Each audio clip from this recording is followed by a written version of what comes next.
Hello नमस्कार दोस्तों, स्वागत है हमारी वीडियो में। हम बात करने जा रहे हैं यूपी बोर्ड का जो 12वीं और 10वीं का एग्ज़ाम था उसके रिजल्ट के बारे में।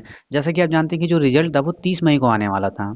जी हाँ दोस्तों, जो रिजल्ट था वो 30 मई को आने वाला था, लेकिन कुछ दिक्कतों की वजह से या कहीं कुछ कारणों की वजह से वो जो रिजल्ट का डेट है वो स्थगित हो गया था, या कहिए कि वो आगे बढ़ा दिया गया था, क्योंकि कॉपी का जो मूल्यांकन है वो किन्हीं कारणों की वजह से पूरा नहीं हो पाया था अपने समय पे, जिसके कारण तारीख जो थी वो बढ़ा दी गई थी। और तारीख ये कहा गया था कि 4 तारीख तक आपका जो रिजल्ट है, 4 जून तक आपका रिजल्ट आ जाएगा, लेकिन फिर कुछ और दिक्कतों की वजह से उसका डेट जो था वो अगले वीक में या कहीं अगले हफ्ते में बढ़ा दिया गया था, जिसमें कंफर्म है कि अगले हफ्ते में आपका रिजल्ट आना तय है। जी हाँ दोस्तों, इससे अगले हफ्ते में नहीं जा सकता, तीसरे हफ्ते में जाना नामुमकिन के बराबर समझिए।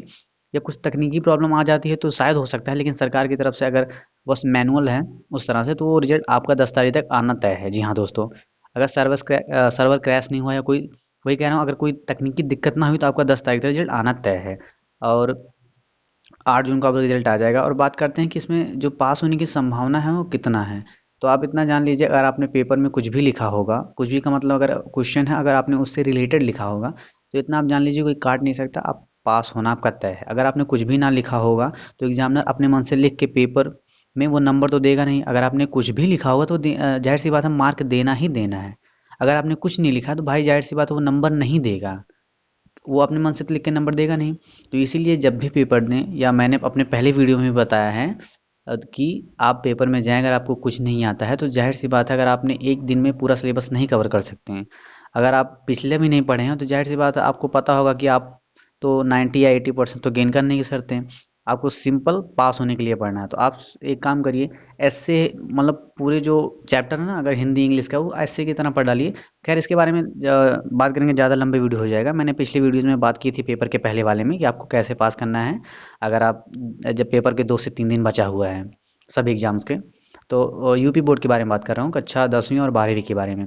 अगर आप तो पास होने की संभावना की अगर बात करें, अगर आपने पेपर में कुछ भी लिखा होगा, इट मीन्स कुछ का मतलब कुछ उसी से रिलेटेड, अगर आपने उसी चैप्टर से क्वेश्चन को आंसर बना के उतार दिया होगा और उसी में थोड़ा सा 2-4 लाइन आगे बढ़ा के लिख दिया होगा, तो सरकार क्या कहना है कि एग्जामिनर्स भी कहते हैं अगर आपने कुछ लिखा है उससे रिलेटेड तो हमने नंबर देना ही देना है। अगर वो 5 नंबर का है तो अगर आपने कुछ भी लिखा है उसी से रिलेटेड, अगर एग्जैक्ट आंसर नहीं लिखा है, एग्जैक्ट आंसर अगर आपने नहीं लिखा, तो आपको 2 से 3 नंबर, अगर 5 में से 2 नंबर मिलना लिखिए तो भाई आप 10 क्वेश्चन कर दीजिए, 20 नंबर तो ऐसे मिल गया।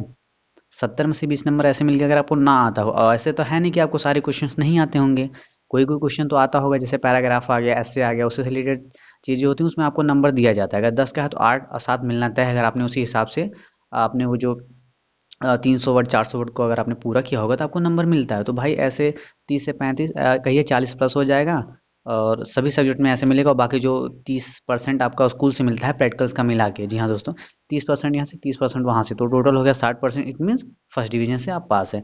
कई कारणों की वजह से कई बच्चे 2% 3% पीछे रह जाते हैं, तो उनकी गलती रहती है, क्योंकि उन्होंने कुछ लिखा ही नहीं, तो कहाँ से भाई नंबर देगा वो।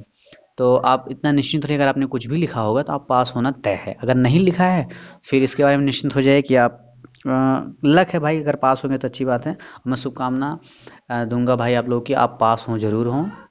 ओके, धन्यवाद। अगर कोई आगे प्रॉब्लम्स हो या कोई दिक्कत हो, आप कमेंट बॉक्स में कमेंट भरिए, हम अगली वीडियोज़ में उसको बताएंगे, या तो हम टेलीग्राम चैनल पे आप हमसे संपर्क करिए, हम वहाँ पे आपको बता देंगे।